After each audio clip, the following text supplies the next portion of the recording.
আপনার কি ঘন ঘন প্রস্রাব হচ্ছে কিনা এবং ফোঁটায় ফোঁটায় প্রস্রাব পড়ছে কিনা? এই প্রস্রাবের সমস্যার কারণে এমনটা হচ্ছে কিনা যে রাতে বারবার ঘুম থেকে উঠে পড়তে হচ্ছে ২ বার বা ২ এর অধিকবার? যদি এই জাতীয় সমস্যাগুলো থাকে তাহলে একটা প্রাকৃতিক খাবার এবং ব্যায়ামের মাধ্যমে কিভাবে আপনি এই সমস্যার সমাধান করবেন জানতে সঙ্গে থাকুন।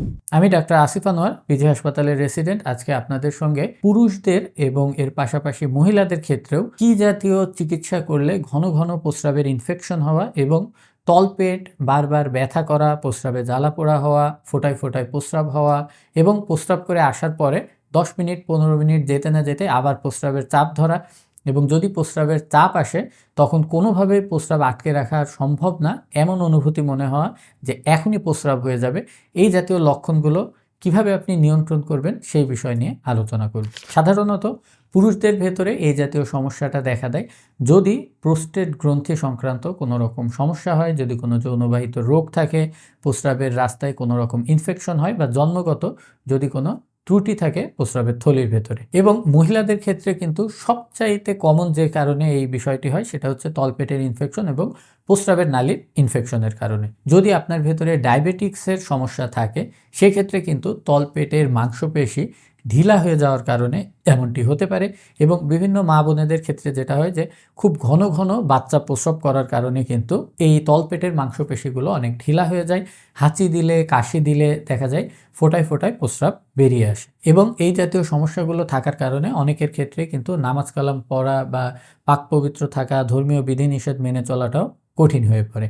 ন্যাচারালি যদি আপনি এই জিনিসগুলোর সমাধান চান সেক্ষেত্রে ক্র্যানবেরি একটা খুবই বৈজ্ঞানিকভাবে প্রমাণিত ন্যাচারাল সমাধান এই লক্ষণগুলোকে নিয়ন্ত্রণে রাখবার জন্যে। এবং এর পাশাপাশি যাদের হরমোনাল সমস্যার কারণে এমন হয় তারা কিন্তু চাইলে মেথি ভেজানো পানীয় সমাধান হিসেবে নিতে পারেন।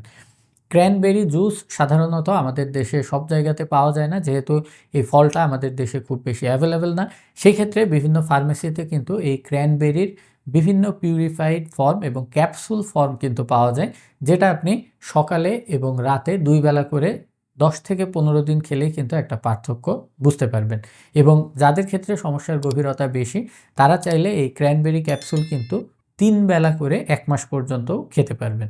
আর এখানে আরেকটা গুরুত্বপূর্ণ যে বিষয় সেটা হচ্ছে যদি আপনার তলপেটের মাংসপেশির দুর্বলতার কারণে এই জাতীয় লক্ষণগুলো থাকে তখন কিন্তু অবশ্যই আপনাকে এই ক্র্যানবেরি খাওয়ার পাশাপাশি কেগেল এক্সারসাইজটা করতে হবে। এই কেগেল এক্সারসাইজ বিষয়টা খুবই সহজ। আমরা প্রস্রাব বা টয়লেট চাপলে যে খিঁচ দিয়ে এই জিনিসটাকে আটকে রাখার জন্য একটা মাংসপেশি ব্যবহার করি, যেখানে আমাদের হাত বা পা কোনো কিছু ব্যবহার করতে হয় না। জাস্ট মলদ্বারের চারপাশের যে মাংসপেশি আছে এটাকে আমরা খিঁচ দিয়ে আটকে ধরতে পারি। ঠিক এই কাজটাই আপনি সকালে, দুপুরে এবং রাতে ৩ বেলা ১০ বার ১০ বার করে করবেন এবং এই একবার খিঁচ দিয়ে মাংসপেশিটা আটকে ধরার পরে ৩ সেকেন্ড পর্যন্ত অপেক্ষা করবেন। বিশেষ করে যারা ডায়াবেটিক রোগী আছেন, প্রোস্টেটের রোগী আছেন এবং বয়স্ক যে সকল মা বোনেরা আছেন যাদের হাঁচি কাশি দিলেই প্রস্রাব চলে আসে তারা কিন্তু এই ব্যায়ামটার মাধ্যমে ১ থেকে ৩ মাসের ভেতরে একটা দিন-রাত পার্থক্য বুঝতে পারবেন এবং আপনাদের নিজেদের আত্মবিশ্বাসটাও কিন্তু বৃদ্ধি পাবে। তো যাদের ভেতরে এই জাতীয় প্রস্রাবের সমস্যা আছে তারা কিন্তু অবশ্যই চেষ্টা করবেন প্রস্রাবের টেস্ট করানোর জন্যে যে কোনো রকম ইনফেকশন আছে কিনা এবং এর পাশাপাশি তলপেটের আল্ট্রাসোনোগ্রাফি পরীক্ষা করার মাধ্যমে তলপেটে কোনো ইনফেকশন হয়েছে কিনা, পেলভিক ইনফ্ল্যামেটরি ডিজিজ হয়েছে কিনা এই জিনিসগুলো এক্সক্লুড করবেন। যদি এগুলোর কোনো সমস্যা আসে সেক্ষেত্রে কিন্তু এই ন্যাচারাল থেরাপি এবং এক্সারসাইজের পাশাপাশি আপনার অ্যান্টিবায়োটিক জাতীয় চিকিৎসার প্রয়োজন হতে পারে। তো আজকের মতো এ পর্যন্তই। আল্লাহ হাফেজ।